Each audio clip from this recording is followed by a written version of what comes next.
जा करके अध्याय 14 में बताए कि जलंधर की उत्पत्ति, जलंधर जो है कैसे पैदा हुआ। जा करके व्यास जी बोले कि संत कुमार, जिस समय शिव जी ने आपने वह तेज छेड़ समुद्र में डाल दिया, उसी समय क्या हुआ। संत कुमार जी बोले कि तात, शिव जी ने अपना तेज छेड़ समुद्र में डाल दिया, उसी समय वह शीघ्र ही बालक होकर के गंगा सागर पर जा करके अत्यंत उच्च स्वर में संसार को भय देने वाला रुदन करने लगा। कहते हैं कि रोना दो प्रकार का होता है, जा करके एक नम्र वाली और एक भय को पैदा करने वाली। तो जलंधर जो है ये भय को पैदा करने वाली आंसू स्वर से रुदन करना चालू किया, रोना चालू कर देता है। उनके रुदन से संसार व्याकुल हो गया।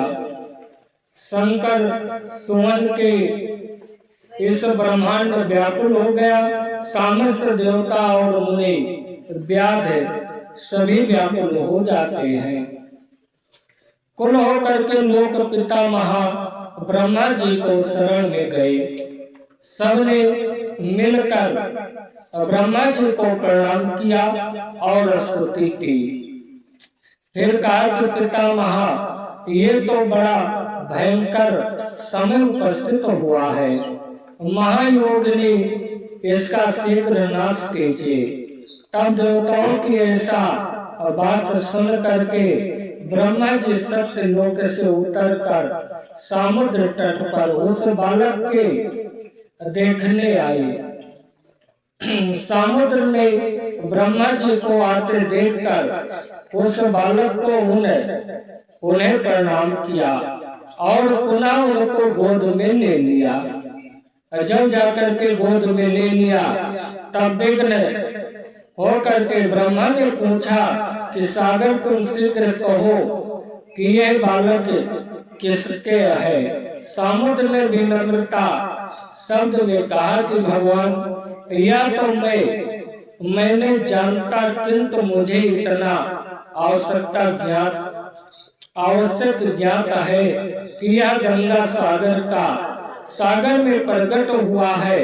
अतएव आप इस बालक के जात कर्म देख संस्कार कीजिए। इसका जातक फल बतलाया गया।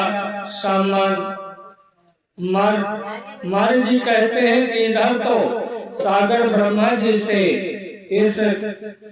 ऐसा कह रहा था कि उधर सागर पुत्र ब्रह्मा जी के गले में हाथ डालकर बार बार उनकी आकर्षण कर रहा था।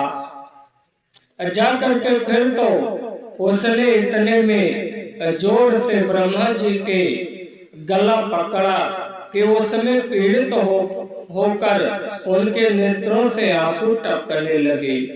जब जलंधर ने जाकर के ब्रह्मा जी का गला पकड़ लिया, तो ब्रह्मा जी के आंख से आंसू गिरना चालू हो गया। किस प्रकार ब्रह्मा जी ने दोनों हाथों से बल लगाकर अपना एक छुड़ाया और सागर से कहा कि सागर, मैंने तुम्हारे पुत्र का जात कर्म कहता हूँ, सुनो। मेरे नेत्रों से जल निकला है, इसका नाम जो है, इसका नाम जलंधर ही होगा। जा करके उसका नाम जो है जलंधर रख देते हैं। यह उत्पन्न होते ही तारुण हो गया। इससे यह सब शास्त्रों का परगामी, महापरिक्रमी, महाधीर, वन महायोधा और रथ दुर्मात्मा होगा। यह युद्ध में कार्तिकीय सामान्य वीर सर्व विजयी होगा। कहे कि ऐसा होगा कि इसको कोई उकरने वाला नहीं मिलेगा। यह बालक सब दैत्यों का पति और विष्णु को जीतने वाला ही होगा। जब इतना जा करके बता देते हैं, या कहीं भी सबसे आदृत होगा। जहाँ उत्पन्न हुआ है फिर वही जाएगा। इसकी स्त्री बड़ी पतित सौभाग्यशालिनी और परम मनोहर भेषित भाषणी होगी। संत कुमार जी कहते हैं कि सागर से ऐसा कह करके ब्रह्मा जी ने उसको बुलाकर उनके हाथों से उसका बालक का दैत्यों का राजा अभिषेक कराया और स्वयं अंतर्ध्यान हो गए। जाकर के जलंधर को जो है अपना राजा बना करके ब्रह्मा जी वहां से चल देते हैं। फिर तो उस बालक को देखकर समुद्र बड़ा ही प्रसन्न हुआ और आपने साथ लेकर के आपने घर गया। फिर कालनेमी असुर की हृदय नामक कन्या से ब्याह कर लिया। जा करके कालनेम के कन्या से विवाह कर लेता है जलंधर। उसके विवाह में बड़ा सादृश्य तो हुआ। स्त्री सहित जलंधर असुरों का राज्य करने लग गया। जा करके जलंधर जो है राजा बन जाता है। संत कुमार जी बोले कि एक समय जब समुद्र का पुत्र जलंधर पत्नी स्त्री बिरंदा सहित असुरों से सम्मिलित हो गए सभा में बैठा था। परम क्रांतिमान भृगु जी वहां आ पहुंचे, जिनके तेज से सब शरण प्रकाशित हो रही थी। तब गुरु जी को आया देखकर असुरों हित सागर पुत्र ने उठकर बड़े आदर से उन्हें प्रणाम किया और तेज भृगु जी ने उन सबको आशीर्वाद दिया।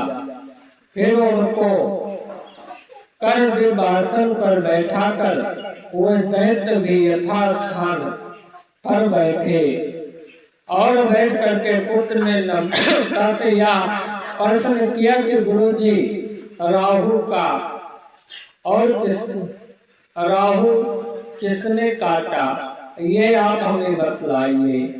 जाकर के इस प्रकार शुक्र पार्वती जी ने विरोचन पुत्र हिरण्यकशिपु और उनके धर्मात्मा पुत्र पर प्रचित दे करके देवताओं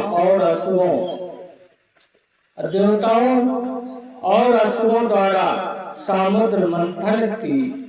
मैं सब कथा कह करके यह बतलाया कि जब समुद्र से अमृत निकला तो उसे देव रूप से राहु पीने चला। इस पर इंद्र पक्षपाती भगवान विष्णु ने यही राहु का सिर काटा है। जाकर के बताया, कहा कि राहु का सिर जो है विष्णु भगवान ने काटा है। इस पर इंद्र पक्षपाती भगवान है यह आते ही जलंधर के नेत्र लाल हो गए। आपने घामेश नामक दूत को बुलाकर गुरु का कहा हुआ सब वृत्तांत सुनाया और यह कह दिया कि तुम शीघ्र ही इंद्रपुरी में जाकर उसे मेरी शरण में घस जलंधर का निपुण दूत था, वह शीघ्र ही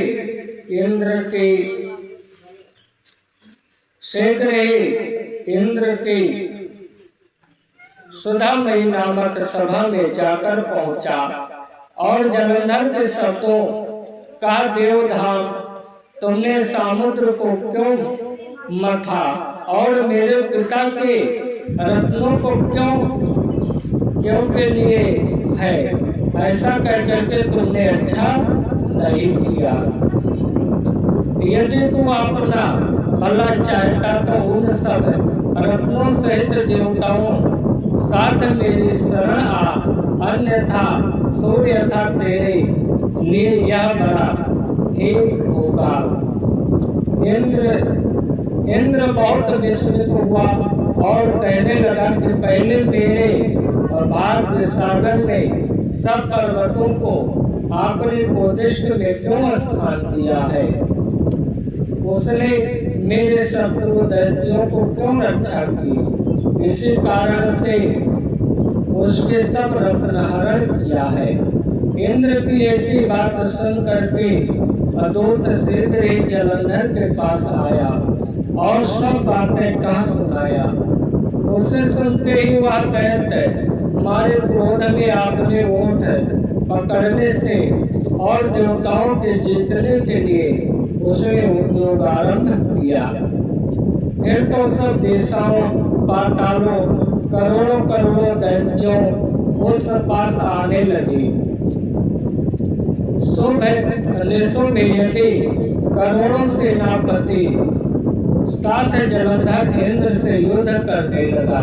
शीघ्र इंद्र के नाम वन में उसने अपनी सेना उतार दी। वीरों की शंख ध्वनि घोर गर्जना से इंद्रपुरी गूंज उठी। अमरावती छोड़ करके देवताओं उन्हें युद्ध करने चले। भयानक मार काट हुए असुरों के गुरु ऐश्वर शुक्र अपनी कृतिका जीविका विद्या से और देवगुरु बृहस्पति द्रोणागिरि से औषधि ला करके जिलाते रहे। जा करके शुक्राचार्य जो है अपना उनको जिलाते रहे।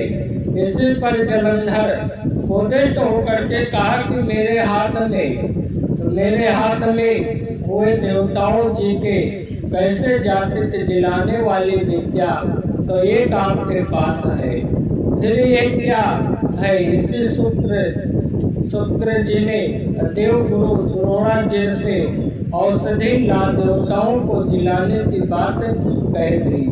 ये सुनकर जलंधर और कोदिष्ट हो गया। शुक्राचार्य से कहा कि कोदिष्ट क्यों होते हो? यदि आप हो तो द्रोणागिरि को उखाड़ कर समुद्र में फेंक दो। शुक्र जो है जलंधर शीघ्र ही द्रोणा पर्वत के पास जाकर के पहुंचा और एक के द्वारा अपनी भुजाओं से पकड़कर द्रोणा को समुद्र में फेंक दिया।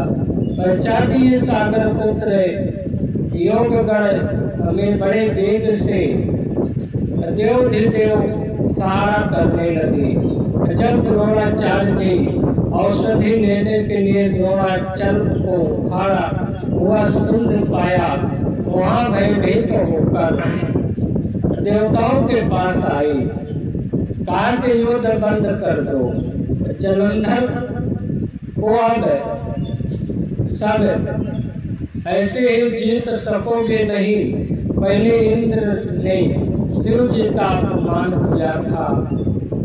ये सुनकर देवता युद्ध में जय की आशा त्याग कर इधर उधर लागे सिद्ध निर्भय होकर अमरावती में घूम गए।